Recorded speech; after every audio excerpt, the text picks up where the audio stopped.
fakta-fakta persidangan serta kesaksian dari para saksi untuk kasus narkoba yang menjerat Teddy Minahasa sudah dibuka di persidangan yang sebagian besar berlangsung secara terbuka. JPU kemudian menuntut Teddy Minahasa di dalam persidangan ini dengan hukuman mati karena dianggap terbukti bersalah dalam jual beli narkoba. Mungkinkah tuntutan Teddy ini akan dipenuhi oleh majelis hakim? Hari ini kita akan mendengarkannya atau justru lebih rendah dari tuntutan jaksa.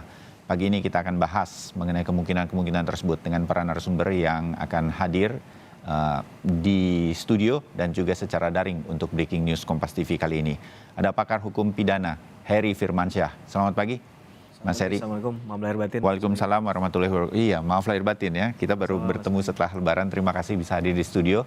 Dan juga nanti bergabung bersama kami melalui daring Peter Talawai, salah seorang kuasa hukum dari Teddy Minahasa. Bung Peter, selamat pagi. Selamat pagi. Sudah muncul. Dan ini di ruang sidang ya, karena nanti semua akan full tim begitu, Bung Peter? Iya. Oke, ya.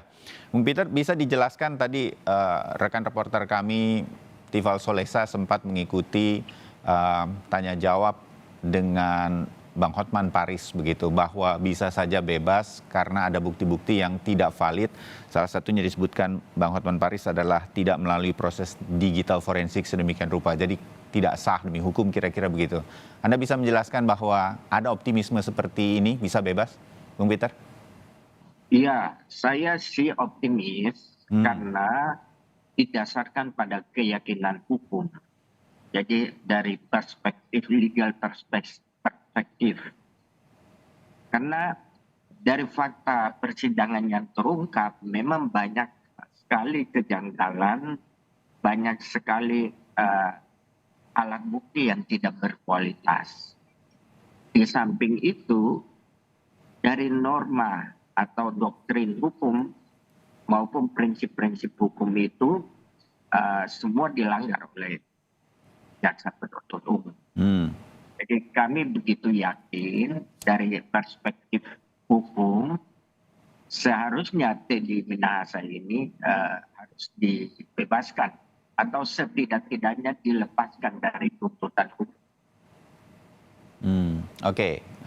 Saya ke Mas Heri. Mas Heri, tentu ini karena sering kita mengikuti jalannya sidang, juga termasuk dengan Anda dan bersama teman-teman dari tim kuasa hukum, terdakwa misalnya seperti Bung Peter hari ini mewakili Teddy Minahasa. Ini kan hal yang biasa, sedemikian rupa menurut saya secara awam begitu. Ada yang kontradiksi dengan jaksa penuntut umum, itu adalah hal yang biasa begitu. Optimisme seperti ini, Anda mengamati jalannya sidang, bukti-bukti banyak yang tidak sah, paling tidak menurut amatan Anda, Bung Heri? Ya, begini Mas Bayu, bahwa hakim akan menyeleksi fakta ya. Bahwa yang kita akan lihat ini adalah mana yang disebut sebagai fakta hukum yang akan dimasukkan dalam pertimbangan hakim nantinya. Jadi dari hakim, sekian banyak bukti ya, betul, dan kesaksian begitu. Betul, dari sekian banyak bukti dan kesaksian tadi akan dipilah-pilih mana yang kemudian menurut hakim pantas untuk jadi bahan pertimbangan. Tapi dalam konteks bahwa teman-teman pengacara, kuasa hukumnya dari Pak Teddy Minahasa kan selalu misalnya menyorot masalah tentang hukum acaranya. Nah, kalau kita mau kuliti memang poinnya di situ menurut saya. Jadi apakah cara memperoleh, mengumpulkan bukti itu sudah benar atau tidak. Jadi mereka menguji dulu sebelum akhirnya mempertimbangkan bahwa itu layak dijadikan perdebatan sebagai bukti. Nah, di sisi yang lain tentunya jaksa penuntut umum akan berkeyakinan bahwa bukti ini sudah selesai dari proses prosedurnya. Begitu ya. Makanya persidangan bisa jalan. Ya, gitu. Karena itu mereka akan bicara pada materi persidangannya saja. Nah, jadi ini dua perspektif yang menurut saya menambah hasanah kita semua. Bahwa beginilah cara hukum bekerja, beginilah cara membuktikan di pengadilan. Memang tidak mudah Mas Bayu. Bahwa kasus ini adalah kasus yang melibatkan orang yang punya kewenangan yang luar biasa, mantan Kapolda begitu ya, Jenderal Bintang 2 layaknya kasus Sambo kemarin. Kemudian kita juga mau melihat bahwa ada persoalan hukum acara, masalah bagaimana bukti itu atau barang bukti yang sudah disita itu bisa keluar dengan katakanlah tanpa SOP yang ketat misalnya. kemudian juga bagaimana penyitaan itu bisa diberikan kepada mereka yang hanya punya kewenangan saja, kemudian bagaimana juga dalam kasus tindak pidana narkotika untuk mengungkap ini melibatkan pihak ketiga yaitu warga sipil yang dikatakan dalam tanda petik sebagai cepu begitu ya.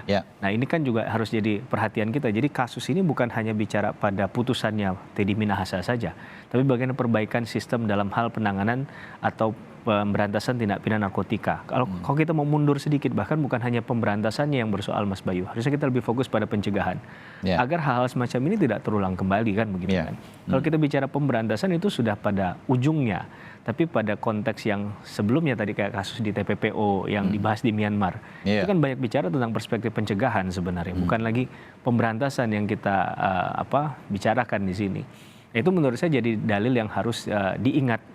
Bukan hanya ketika kasus ini selesai diputus tok oleh pengadilan saja, tapi ke depan bagaimana upaya perbaikan agar ketika ada benda sitaan, ada pinjam pakai bahasanya, atau dimusnahkan, itu memang diyakinkan bahwa barang itu benar-benar sudah dimusnahkan lewat prosedur yang tepat begitu ya.